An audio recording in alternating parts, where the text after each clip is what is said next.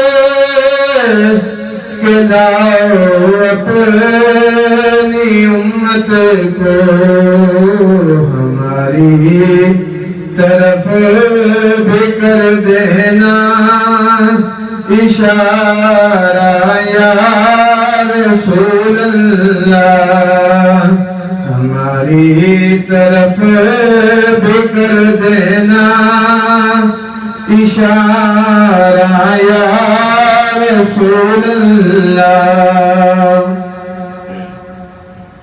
تڑپتا ہے یہ دل میرا ترستی ہے میری آنکھیں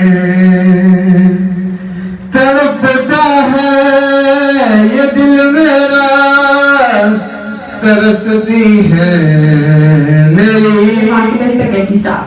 We have the privilege of being the pioneer batch of the University of Faisalabad. After 1 year, Mr. Samir Rahman joined us as an associate professor and head of department on 1st August. Right after gaining the position, Mr. Samir Rahman introduced QF Law and Voting Society. The society has been founded for all the right reasons, and to run this society more effectively, interclass elections were held, and by majority votes, Mr. Rana Ahmed Sarwar was elected as the president of the society, whereas Fahad Afzal was elected as the vice president, and I have the privilege of being elected as the general secretary. This seminar has been primarily conducted by QF Law and Voting Society, so I would like to call Sir Samir Rahman to come up to the podium and have the honor of welcoming all the respectable guests. I would like to say a few words before having him on stage. گزر اوقات کر لیتا ہے یہ کوہو بیاباں میں گزر اوقات کر لیتا ہے یہ کوہو بیاباں میں کہ شاہی کے لیے ذلت ہے کارائے آشیاں بندی یہ فیضان نظر تھا یا کہ مکتب کی کرامت تھی یہ فیضان نظر تھا یا کہ مکتب کی کرامت تھی سکھائے کس نے اسماعیل کو آداب فرزندی.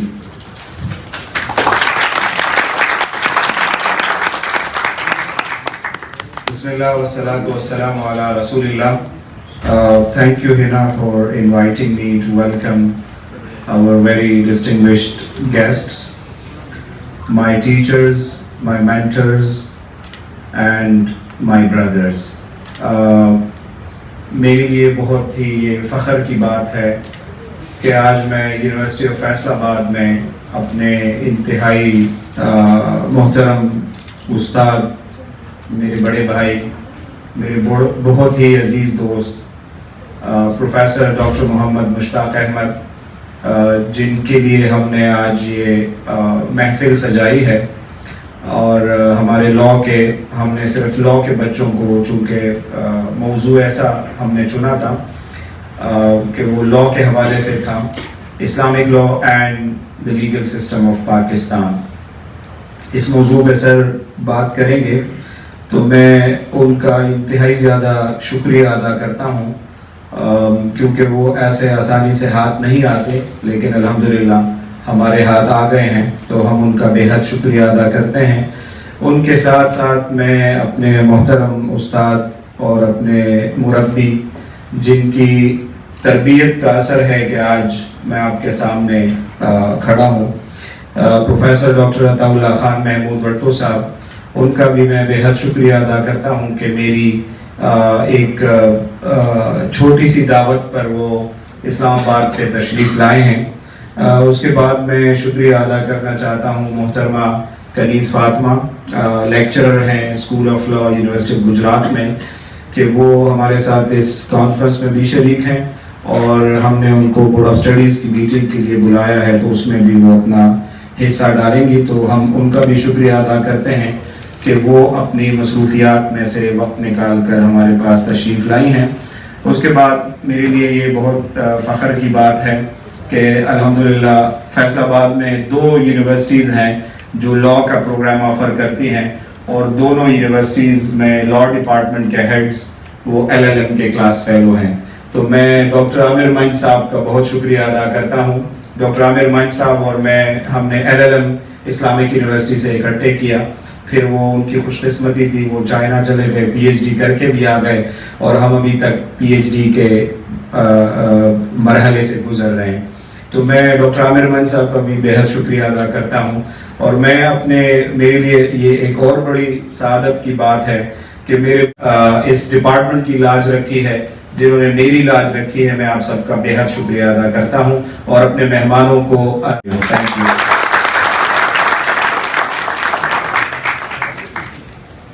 Thank you for your welcoming remarks, sir. Now, I have the honor to invite one of the worthy guests, Professor Dr. Ataullah Khan Vartu, Professor of Law at International Islamic University, Islamabad, with the following couplets to come on podium and share his brief thoughts related to the seminar. مسلمان کے لہو میں ہے سلیقہ دل نوازی کا, مروت حسن عالمگیر ہے میدان غازی کا. کہاں سے تو نے اقبال سیکھی ہے یہ درویشی, کہاں سے تو نے اقبال سیکھی ہے یہ درویشی, کہ چرچا پادشاہوں میں تیری بے نیازی کا.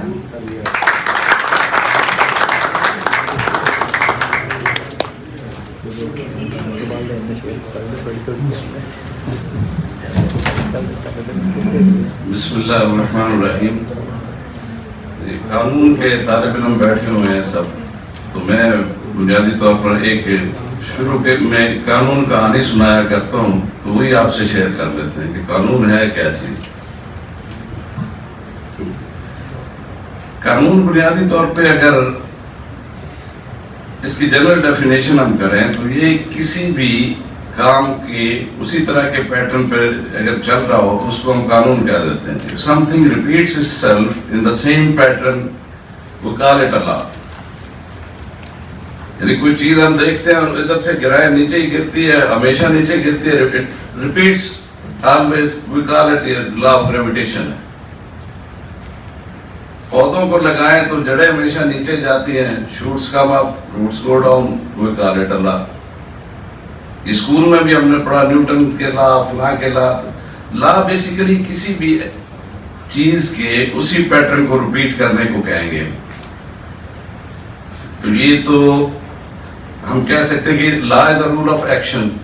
کیا خیال ہے, یہ صحیح ڈیفینیشن ہوگی یا نہیں ہوگی؟ کوئی بھی ایکشن ایک سیم پیٹرن پہ ہو رہا ہے وہ قانون ہے. مگر لا کو ہم کیا, یہ ہمارا سبجیکٹ یہ لا ہے, لا کی آگے قسمیں ہوں گی نا. یہ تو سارے سائنسدان اسی پہ لگے ہوئے ہیں نا. فزکس کے لاز ہے, کیمسٹری کے لاز ہے, سائیکالوجی کے لاز ہے, وہ بھی تو قوانین ہیں. یہ جنرل ڈیفینیشن ہم اسے کہتے ہیں. ایک اور اس کے قانون کا ایک حصہ ہے جسے ہم سوشل لاز بھی کہہ سکتے ہیں. یعنی ایک قانون کی قسم ہے جو جسے ہم تکوینی قوانین کہتے ہیں, جو ورڈ کن سے بنا دیے گئے ہیں, ان آلٹریبل لاز ہیں, کبھی بھی نہیں بدلتے. سب ہم جو ایز اے ہیومن بینگ ہے اس کو ڈھونڈنے میں لگے ہوئے ہیں. ہمارے سارے سائنسدان کوئی چیز نہیں ان کو ملتی ہے اس سے ہم بینیفٹ لے لیتے ہیں. یعنی ہمیں یہ پتہ چلا کائل کو میگنیٹ کے گرد گھمائیں تو الیکٹران کی موومنٹ شروع ہو جاتی ہے, اس سے ہم نے بجلی بنا لی, یہ بلب جل رہے ہیں, اسپیکر چل رہے ہیں. یعنی تکوینی قوانین تو وہ قوانین ہیں جو ان آلٹریبل, ان چینجیبل ہے, اور دنیا میں 99.9% یہ قوانین چل رہے ہیں. زمین کی گردش کو نہیں روکا جا سکتا, آپ اپنی ہارٹ بیٹ کو نہیں روک سکتے, خون کی گردش کو نہیں روک سکتے. مگر ایک اور قسم ہے قوانین کی کہ دنیا میں ایک ایسی مخلوق پیدا کی گئی ہے جسے کریٹر نے اپنی پاور دے دی ہے, اسے پاور آف چوائس کہتے ہیں. انسان جو ہے اشرف المخلوقات جو اللہ پاک نے بنایا، اس کو اللہ نے اپنی طاقت دی ہے کہ وہ یہ راستہ بھی چن سکتا ہے، دوسرا راستہ بھی چن سکتا ہے. اس کے لیے بھی قوانین بنائے گئے ہیں. یعنی یہ باقی تمام مخلوقات باؤنڈ ہے، ٹائٹلی باؤنڈ ہیں ان لاز میں کہ اگر ایک مائنر بھی اس میں چینج آئے جائے تو ڈسٹرکشن ہو جائے گی. زمین کی سپیڈ میں تھوڑی سی تبدیلی آ جائے تباہی مچ جائے گی، ٹکرا جائیں گے سیارے آپس میں. ہر چیز جو 99% قوانین جو ہے نا فکسڈ ہے، انالٹریبل، انچینجیبل.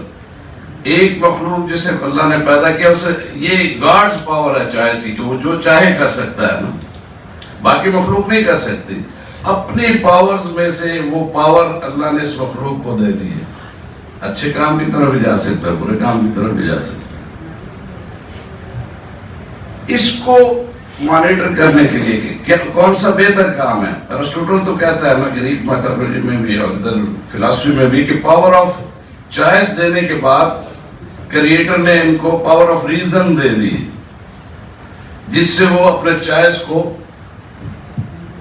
دیکھتا ہے کہ کون سا صحیح ہے کون سا نہیں. Thank you for your gracious thoughts, sir.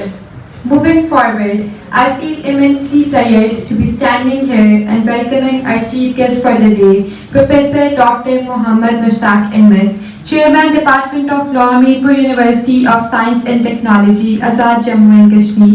Professor Mushtaq is a well-known and famous name in the international legal and academic fraternity, as well as nationally. He is the author of 7 books on different legal issues and has published more than 50 articles in national and international journals. He is young and emerging jurist like his teacher and mentor, Professor Imran Ehsan Khan Niazi. He is a legal consultant for different national and international organizations. He is the amicus curiae of the Supreme Court and the juris consult of Federal Appellate Court, who is the most invited expert from academia. He is the former chairman of the Law Department at the IIU Islamabad and the former Director General of Sharia Academy. I would like to call him on podium with these couplets. Na tu zameen ke liye hai na aasmaan ke liye, jahan hai tere liye tu nahi jahan ke liye, رہے گا راوی و نیلو فرات میں کب تک، تیرا سفینہ کے بہرے بے قراں کے لیے، نگاہ بلند سکن دل نواز جاں پرسوز، یہی ہے رخت سفر میرے کارواں کے لیے. Ladies and gentleman, please warmly welcome professor doctor Muhammad Mushtaq Ahmad.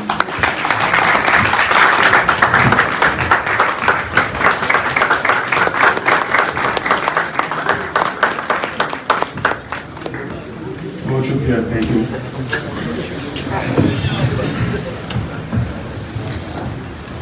سب سے پہلے تو میں جناب پروفیسر سمیع الرحمان صاحب اور یونیورسٹی آف فیصل آباد کی انتظامیہ کا شکر گزار ہوں کہ انہوں نے مجھے یہاں اتنے اہم موضوع پر آپ سے مخاطب ہونے کا موقع عنایت کیا، اور پوڈیم پر بیٹھے ہوئے دیگر جو مہمان ہیں، میرے دوست بھی ہیں، اسٹوڈنٹس بھی ہیں، تو ان کے ساتھ بیٹھ کر بہت عرصے بعد ملے تو بہت ہی اچھا لگا. سامنے بھی کئی روشن چہرے نظر آ رہے ہیں، دانش ہیں، شاہد سلطان گٹو ہیں، یاسر نذیر ہیں، دیگر دوست ہیں. تو اتنے عرصے بعد یہاں آ کر یہ جو موقع ملا ہے آپ سب سے ملنے کا، تو اس کے لیے بہت شکریہ. اور میرے لیے ہمیشہ یہ بہت زیادہ خوشی کی بات ہوتی ہے کہ ینگ اسٹوڈنٹس آف لا کو مخاطب کر کے ان سے بات کی جائے، اور کیونکہ یہی ہمارا مستقبل ہے اور قوم کی نظریں آپ ہی کی طرف ہیں. ہمارے ڈاکٹر عطاء اللہ خان بھٹو صاحب اکثر ذکر کیا کرتے ہیں، پتہ نہیں کیوں آج وہ بھول گئے ہیں، کہ پاکستان بنایا بھی وکیلوں نے ہے اور اسے بچائیں گے بھی وکیل. بیچ میں ہم ویسے کہا کرتے ہیں آپس میں کہ بگاڑا بھی وکیلوں نے ہے، تو دوبارہ بھی سنواریں گے اگر تو وکیل ہی سنواریں گے. تو آپ کی رسپانسبلٹی ہے بہت زیادہ. اور اس ضمن میں یہ جو موضوع مجھے دیا گیا ہے Islamic law and legal system of Pakistan, تو اس کی بہت زیادہ اہمیت ہے. میں اس کے مختلف اطراف پر چند کامنٹس دوں گا، ہو سکتا ہے کچھ کویشچنز میں ایسے چھوڑ دوں جن کا جواب میں خود نہ دوں، کیونکہ میرے اسٹوڈنٹس جو بیٹھے ہوئے ہیں وہ جانتے ہیں کہ میں کرتا یہی ہوں کہ میں آپ کو جھنجھوڑتا ہوں، اور کچھ کویشچنز میں میری ہمیشہ کوشش ہوتی ہے، خواہش ہوتی ہے کہ وہ ان آنسرڈ رہ جائیں تاکہ وہ بعد میں بھی آپ کو تنگ کرتے رہیں. ورنہ اگر اسپون فیڈنگ ہو اور سب کچھ آپ کو بنا بنایا ملے اور جو کویشچنز میں خود فریم کروں کہ خود ان کے جواب دوں، تو بس یہاں سے آپ جائیں گے تو آپ سمجھیں گے کہ بات تو ختم ہو گئی. لیکن جب یہ سوالات رہیں گے بعد میں آپ کو تنگ کرتے رہیں تو میں سمجھوں گا کہ ایک سردار کی. تو میں بھی ایک کہانی سے شروع کرتا ہوں، اور وہ کہانی ہے ایک یہودی لوک کہانی ہے، جوئش فولکلور. اور اس میں یہ ایک بہت زبردست کتاب مجھے ملی تھی جب امریکہ میں کورس کے لیے ہم گئے تھے لیگل ایجوکیشن پہ. تو اس میں ایک اولڈ بک شاپ میں مجھے بہت اچھی کتاب ملی تھی جس میں صدیوں کا جو یہودی یوں کہیں ورثہ ہے اس میں سے منتخب چھوٹی چھوٹی کہانیاں، کوئی ایک پیراگراف، کوئی 2 پیراگرافز، کوئی 1 صفحہ، کوئی 2 صفحے. تو اس میں ایک بہت دلچسپ کہانی ہے جو لگتا ہے کہ فکشن ہے، لیکن آپ اس کو محسوس کریں جو اس کے اندر پیغام ہے. وہ کہانی کچھ اس طرح سے ہے کہ الیگزینڈر دی گریٹ، سکندر اعظم کے بارے میں، کہ وہ دنیا فتح کرتے کرتے کسی دور دراز جنگل میں ایک قبیلے کے علاقے میں پہنچا، اور اب سکندر اعظم جو دنیا کا فاتح ہے تو وہ چھوٹا سا قبیلہ کیا اس کے ساتھ لڑے. لیکن سکندر نے ان سے یہ کہا کہ ہم آپ سے لڑنے کے لیے نہیں آئے، کچھ دن یہاں رہیں گے، آپ کا جو رہن سہن ہے اور جو آپ کے قوانین ہیں تو وہ دیکھیں گے. تو سردار نے کہا کہ ٹھیک ہے، آپ ہمارے ساتھ رہیں، ادھر دیکھیں، آبزرو کریں. تو کہتے ہیں کہ ایک دن سردار کے سامنے ایک مقدمہ آیا، اور مقدمہ یہ تھا کہ ایک بندے نے کہا، مدعی نے، کہ میں نے زمین اس کو فروخت کی تھی جو مدعا علیہ ہے، اور بعد میں اس زمین میں خزانہ نکل آیا. تو اب یہ کہتا ہے کہ یہ خزانہ آپ کا ہے، اور میں کہتا ہوں کہ میں تو زمین فروخت کر چکا ہوں، خزانہ زمین سمیت سب کچھ تمہارا ہے. سکندر اعظم حیران ہو، یہ کیسے لوگ ہیں؟ سردار نے مدعا سے پوچھا تمہاری کیا پوزیشن ہے؟ اس نے کہا کہ میں نے تو اس سے زمین خریدی تھی، خزانہ تو نہیں خریدا تھا، تو یہ تو اس کا حق بنتا ہے، یہ تو اس کو دینا چاہیے. تو سردار نے دونوں کو سمجھانے کی کوشش کی، لیکن دونوں اپنی پوزیشن سے ہٹ نہیں رہے تھے. تو پھر سردار نے پوچھا ایک سے کہ کیا تمہارا کوئی بیٹا ہے جس کی جو شادی کی عمر کا ہو؟ دوسرے نے سے بھی پوچھا تمہاری کوئی بیٹی ہے؟ اس نے کہا ہاں. تو اگر ایسا ہو کہ ان کی شادی ہو اور یہ خزانہ ان کو جہیز میں دیا جائے، گفٹ کے طور پہ دیا جائے، تو آپ دونوں کو اس پر کوئی اعتراض تو نہیں ہوگا؟ کہتے نہیں ہوگا. تو اس طرح وہ ڈسپیوٹ سیٹل ہوا. سکندر اعظم حیرت سے کبھی ایک طرف دیکھ رہا ہے، کبھی دوسری طرف دیکھ رہا ہے، کس دنیا کے لوگ ہیں. تو اتنے میں جب وہ سردار پوچھتا ہے اس سے کہ آپ کو کیوں حیرت ہے، آپ عجیب طرح سے دیکھ رہے ہیں ہمیں.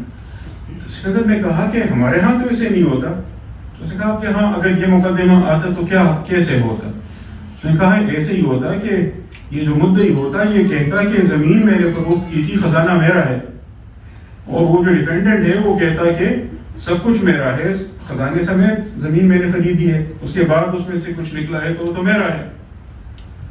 تو سردار اب حیرت سے اسے دیکھ رہا ہے، پھر کہتا ہے کہ اچھا آپ ہوتے تو آپ کیسے فیصلہ کرتے؟ تو سکندر کہتا ہے کہ میں یہ فیصلہ کرتا کہ زمین کی خرید و فروخت کا معاملہ تو تمہارا ہے، خزانہ میرا ہے.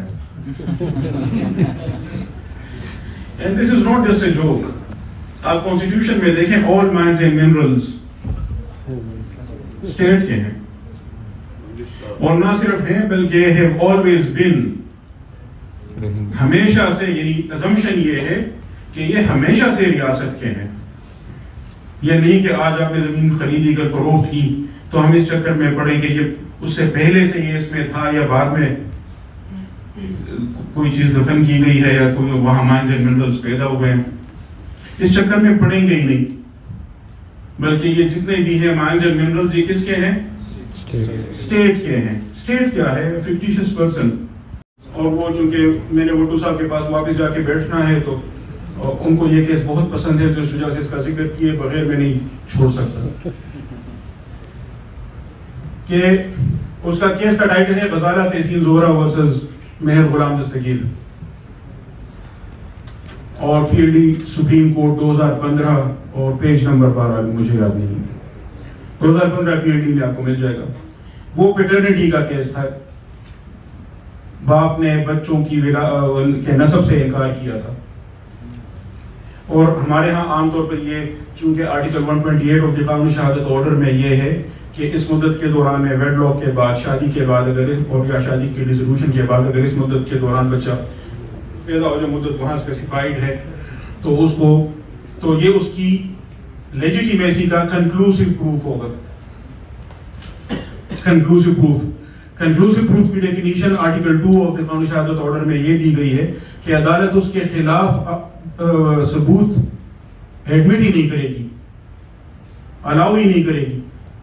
عدالت اس کے خلاف ثبوت دیکھے گی ہی نہیں, سنے گی ہی نہیں, ایڈمیسیبل ہی نہیں ہے. ریلائبل ہے نہیں ریلائبل ہو تو بات کی بات ہے نا, پہلا کویشچن تو ایڈمیسیبلٹی کا ہے. تو اگر اس مدت کے دوران میں بچہ پیدا ہوا تو یہ اس کے جائز ہونے کا کنکلوسیو پروف ہے. اس کے خلاف عدالت کوئی ثبوت نہیں سنے گی, نہیں دیکھے گی. لیکن آگے اس کے بعد ہے unless the husband denies, الا یہ کہ شوہر انکار کرے. تو عدالتوں نے عام طور پر یہ فرض کیا ہوا تھا کہ شوہر کے پاس جو انکار کا حق ہے وہ سب کچھ کو نیگیٹ کر دیتا ہے. تو ہوتا یہ تھا کہ کئی برسوں بعد جب ناچاکی ہو جاتی, علیحدگی ہو جاتی, بیوی کو طلاق دیتے ہوئے طلاق نامے میں کئی بغیرت شوہروں نے یہ بھی کیا کہ بچوں کے نسب کا ہی انکار کیا, بیوی پر الزامات کی بوچھاڑ کی. ایسا ہی ایک کیس, لمبا کیس ہے اور اس میں تفصیل میں نہیں جا سکتا, ٹائم نہیں ہے. لیکن جو سپریم کورٹ کے سامنے کوشچن آیا جس سے جواد ایس خواجہ صاحب کا پھر میں ذکر کروں گا, وہ ججمنٹ لکھ رہے تھے, تو انہوں نے عذرائے کرم مجھ سے کہا کہ یہ جو مسئلہ ہے اس کو آپ کیسے دیکھتے ہیں. تو میں نے مختلف چیزیں جو ان کی خدمت میں پیش کی, تو ان کی روح سے میں نے پوزیشن یہ اختیار کی کہ unless the husband denies کا مطلب یہ نہیں کہ بات یہاں ختم ہو گئی, بلکہ اس کے بعد ہم یہ ازیوم کریں گے, اس کو ہم یوں انٹرپریٹ کریں گے کہ in which case the law about denial of paternity shall apply. اب جب ہسبینڈ نے ڈینائی کیا تو ڈینائل کا حق تو اس کا ہے, لیکن ڈینائل پر اب ڈینائل کے لا کا اطلاق ہوگا. تو ڈینائل کا لا کہاں ہے؟ تو میں نے کہا سر آئیے section 2 of the Muslim personal law, Shariat application act 1962 کی طرف. 1962 کے اس لا میں یہ کہا کہ ایک لمبی فہرست ہے سبجیکٹس کی, میرج, ڈیورس, انہیریٹنس, گفٹس اور پتہ نہیں کیا کیا کچھ, اور اس میں یہ لیجیٹیمیسی کا ایشو بھی ہے کہ ان سارے امور میں اگر لیجسلیشن نہ ہو تو شریعت shall be the rule of decision. تو لیجسلیشن تو ہے نہیں, تو شریعت is the rule of decision. تو آئیے اب شریعت کی طرف. شریعت کیا کہتی ہے؟ تو شریعت یہ کہتی ہے کہ باپ کو جب خبر دی گئی بچے کی پیدائش کی, اس موقع پر تو وہ انکار کر سکتا ہے, لیکن اگر اس نے خوشی کا اظہار کیا, ہمارے ہاں فائرنگ اس نے کی یا مٹھائیاں بانٹی یا اور طریقے سے خوشی کا اظہار کیا, انکار نہیں کیا, تو اس کا انکار کا حق ختم ہو گیا. زیادہ سے زیادہ کب تک وہ انکار کر سکتا ہے؟ پیدائش کے بعد امام ابو حنیفہ کہتے ہیں 7 دن تک, اور ان کے جو 2 شاگرد ہیں امام ابو یوسف اور امام محمد وہ کہتے ہیں 40 دن تک, بشرطے کہ اس نے خوشی کا اظہار نہ کیا ہو. خوشی کا اظہار کر لیا, رائٹ تو اسی وقت ختم ہوا. لیکن اگر اسے اطلاع ملی اور وہ خاموش رہا تو وہ انکار کر سکتا ہے up to a maximum of 7 days as per Imam Abu Hanifa, اور up to a maximum of 40 days as per Sahibain, the 2 disciples of Abu Hanifa. اس کے بعد اس کا انکار کا حق نہیں ہے. ایک یہ بات. دوسری بات یہ کہ جب اس نے انکار کیا تو this denial of paternity is an allegation of zina. So now those rules will apply. اور بیوی پر زنا کا الزام لگانے کا مطلب یہ ہے کہ لعان کا پروسیجر اپلائی کرنا ہوگا. یا تو ثبوت لائے یا لعان. شوہر کی جانب سے وکیل نے ڈی این اے کا کہا تھا. جسٹس جواد خواجہ صاحب نے کہا یہ کنکلوسیو پروف ہے, اس مدت میں بچی کی پیدائش اس کے جائز ہونے کا کنکلوسیو پروف ہے, تو ہم اس کے خلاف کوئی ایویڈنس سن ہی نہیں سکتے, الاؤ ہی نہیں کر سکتے. D N A may be reliable, may be authentic, may be very powerful evidence, but not in this case. This is inadmissible. اور پھر انہوں نے ججمنٹ میں فقہا کے بارے میں بہت خوبصورت باتیں بھی لکھی, جسٹس جواد خواجہ صاحب نے. غزالہ تحسین زہرہ ورسز غلام دستگیر 2015 PhD میں. سمجھ کر سکتے ہیں. اور ابھی ریسنٹ مثال جس پر میں اختتام کروں گا, سپریم کورٹ کے سامنے کیس آیا ریسنٹلی, پچھلے مہینے اگست میں ہیئرنگ ہوئی, اور اس کیس میں ایشو یہ تھا کہ ابھی چیک کا ہی ذکر ہو رہا تھا. چیک ڈس آنر ہوا, بندے کو سزا ہوئی, لوور کورٹ سے کی, پھر ہائی کورٹ نے بھی برقرار رکھی, البتہ 3 سال سے 1 سال میں کنورٹ کی. پھر سپریم کورٹ میں اپیل آئی, سپریم کورٹ میں بھی یہ بات طے ہوئی کہ جرم تو ثابت شدہ ہے, اور یعنی اس پہ تو بات نہیں ہو سکتی. تو اب 1 سال کی اس کی قید ہے. وہ جو اس بندے کا حق ہے, وہ جس کی پیمنٹ اس نے کرنی تھی, وہ تو ابھی جگہ ہے, لیکن جو سزا ہے, تو اس موقع پر وکیل صاحب میرے خیال سے ذرا یوں کہیں پڑھے لکھے وکیل تھے, with all due respect to the lawyer, sorry sir. تو ان کو معلوم تھا کہ جسٹس قاضی فائز عیسیٰ صاحب بلوچستان ہائی کورٹ میں جب چیف جسٹس تھے, تو وہاں انہوں نے ایک آرڈر کیا تھا 2013 میں, پروبیشن کا جو لا ہے اس کے تحت. آپ جانتے ہیں کہ بعض اوقات عدالت یہ کر سکتی ہے جب بہت زیادہ سیریس جرائم نہ ہوں, سزا اور اس میں اور بھی بہت ساری کنڈیشنز ہیں, ان کو دیکھتے ہوئے عدالت یہ کر سکتی ہے کہ بندے کے اچھے بیہیویئر کو دیکھتے ہوئے اس کو رہا کرے, اس شرط پر کہ وہ بندے کا پتر بن کر رہے گا, اور وقتاً فوقتاً پروبیشن آفیسر کے پاس آ کر وہ یوں کہیں اپنے اچھے کردار کا ثبوت فراہم کرے گا, اور وہاں سے وہ سرٹیفائی ہوگا. عام طور پر ہوتا ہے ایس ایچ او کو آپ نے پروبیشن آفیسر بنا دیا تو ظاہر ہے جیسے ہمارے ہاں سسٹم ہے, ایس ایچ او کو تو آپ دوسرے طریقوں سے خوش کر سکتے ہیں. بہرحال تو فائز عیسیٰ صاحب نے 2013 میں بلوچستان ہائی کورٹ کے چیف جسٹس کی حیثیت سے جو کیس سنا تھا, اس میں انہوں نے فیصلہ دیا تھا کہ اس بندے سے انہوں نے کمیونٹی سروس کروانے کا کہا تھا, سماجی خدمت کا, کہ اتنے گھنٹے وہ یہ کام کرے گا. اب وکیل صاحب نے یہاں سپریم کورٹ میں اس طرح کی بات کی, تو جسٹس فائز عیسیٰ صاحب اور منصور علی شاہ صاحب, 2 رکنی بینچ تھا, دونوں نے اسے ایکسیپٹ کیا, اور وہ فیصلہ اب سپریم کورٹ کی جانب سے آیا ہے. خیبر پختونخوا میں آلریڈی ایک ایکٹ بھی 2021 میں اس مقصد سے پاس ہوا ہے, پنجاب میں نہیں ہے. پنجاب میں وہی پرانا 1960 کا پروبیشن آرڈیننس ہے, لیکن اس پروبیشن آرڈیننس کی پروویژنز کو انٹرپریٹ کرتے ہوئے جسٹس قاضی فائز عیسیٰ صاحب نے ججمنٹ لکھی ہے, اس میں انہوں نے غزوہ بدر میں رسول اللہ صلی اللہ علیہ وسلم کے طرز عمل کو ایک پریسیڈنٹ کے طور پر پیش کیا ہے کہ قیدی جو جن کے پاس مال وغیرہ نہیں تھا خود کو چھڑانے کے لیے, تو ان کو یہ موقع دیا گیا کہ وہ 10 بچوں کو لکھنا پڑھنا سکھائیں تو ان کو رہا کر دیا جائے گا. تو فائز عیسیٰ صاحب نے لکھا کہ this is the first example of community service order. تو اس پر ریلائی کرتے ہوئے, اور پھر وہ کہا کہ کچھ چیزیں انہوں نے نقل کی ہیں کہ وہ اس کو فدا بالعمل کہتے ہیں, یعنی اپنے عمل کے ذریعے خود کو چھڑا لینا. آپ کوئی اچھا کام کرتے ہیں, اس کی بنا پر آپ کو رہائی مل جاتی ہے, فدا بالعمل. تو فدا بالعمل کی فریز بھی انہوں نے وہاں سائٹ کی ہے اور ریفرنسز دیے ہیں, اور پھر یہ اصول طے کیا ہے